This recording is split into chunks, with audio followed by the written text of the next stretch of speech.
Voilà. Alors, on va essayer de présenter l'essentiel très rapidement. Donc, je vous ai fait un résumé du résumé du cours. Ce qu'il faut vraiment retenir en étudiant les paramètres de position centrale ou alors les paramètres de dispersion qui sont la variance et l'écart type. Les interprétations qu'on en fait et les informations qu'on en tire en étudiant une série statistique. Et également, juste vraiment pour information, l'écart type, pas l'écart type, mais l'intervalle de confiance d'une moyenne, qu'il faut retenir et comprendre le sens. Qu'est-ce que ça veut dire l'intervalle de confiance d'une moyenne? Donc, c'est un fichier que je vais vous envoyer, vous allez essayer de lire. C'est le même que celui que je vous ai envoyé avant, sauf qu'on l'a un petit peu élagué et simplifié.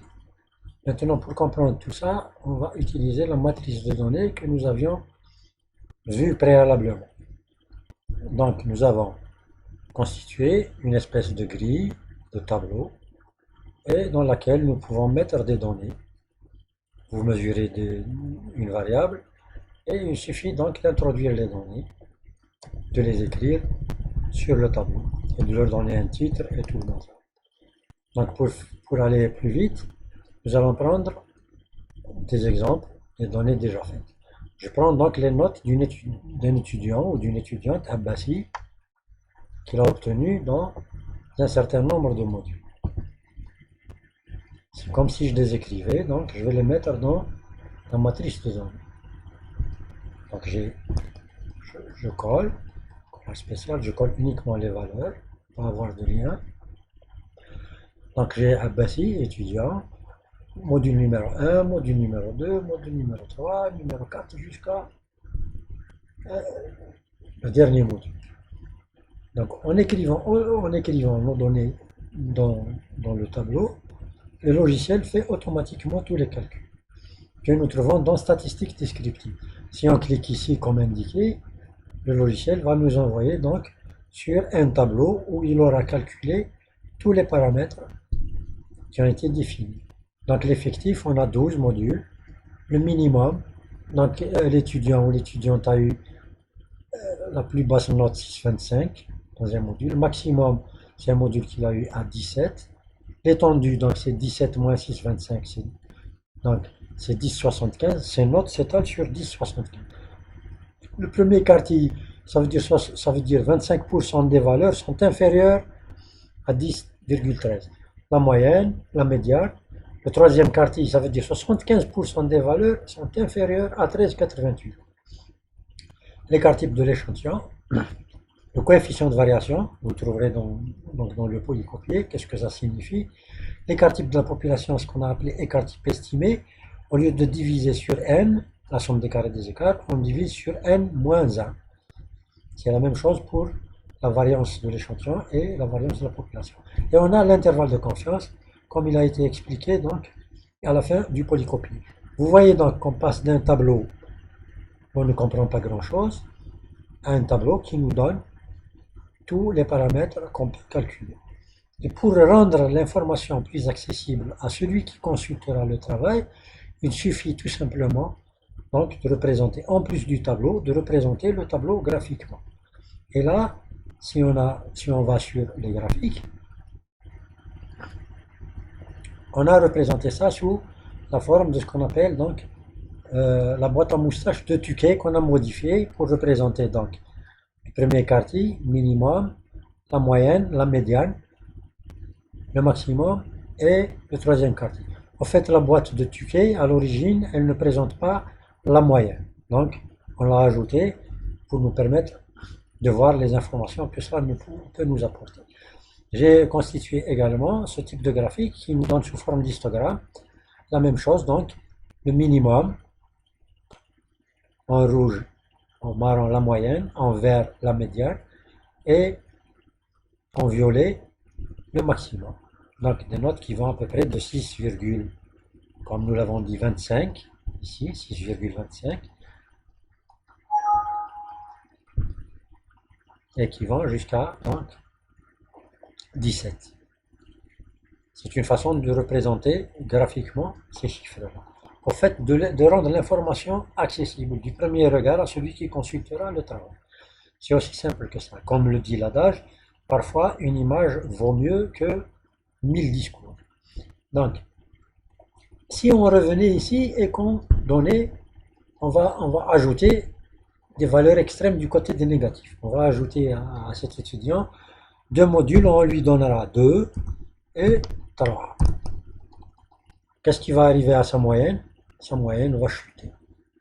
Mais sa médiane, c'est pas évident qu'elle bouge. Donc on regarde. Ici, les résultats vont être effectivement recalculés parce qu'on a ajouté un 2, donc le minimum devient 2, l'étendue va changer et tout va changer. L'écart typique va changer, tout va changer. Si on veut, voyez ce que ça va être sur la représentation graphique, on constate en effet que en ajoutant des valeurs extrêmes du côté des minima, la moyenne a chuté. Par contre, la médiane, elle n'a pas vraiment bougé.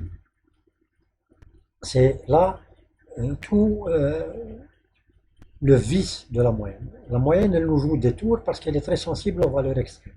Il suffit qu'il y ait une ou quelques valeurs extrêmes pour que la moyenne soit tirée vers le bas.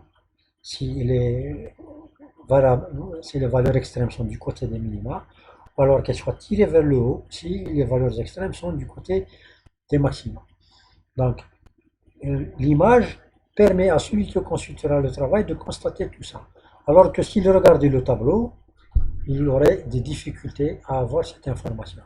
La question devient plus intéressante quand vous avez pas uniquement 20 valeurs, mais supposons que ce sont là les notes de cet étudiant ou de cette étudiante. Et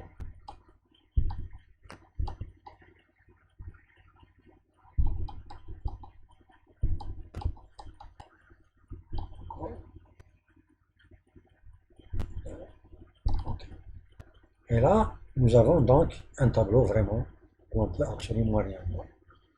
Parce qu'il y a infiniment de valeurs.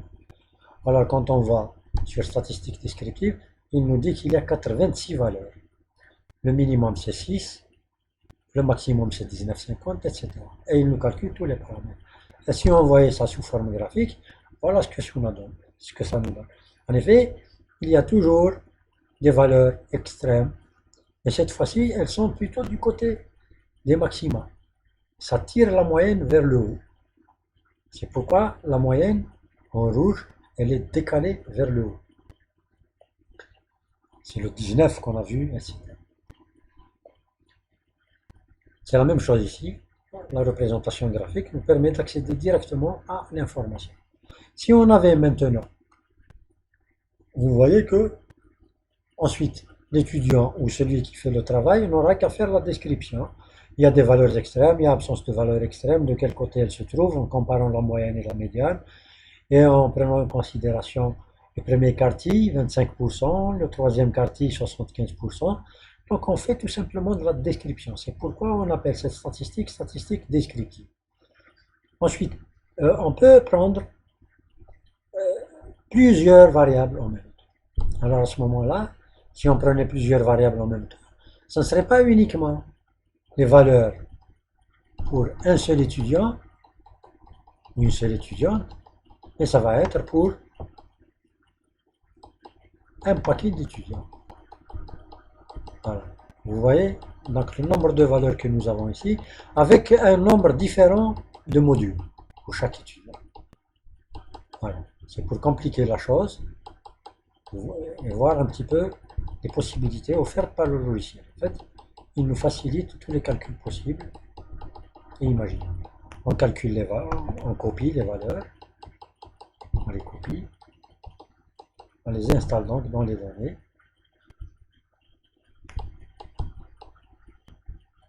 C'est bien lourd déjà.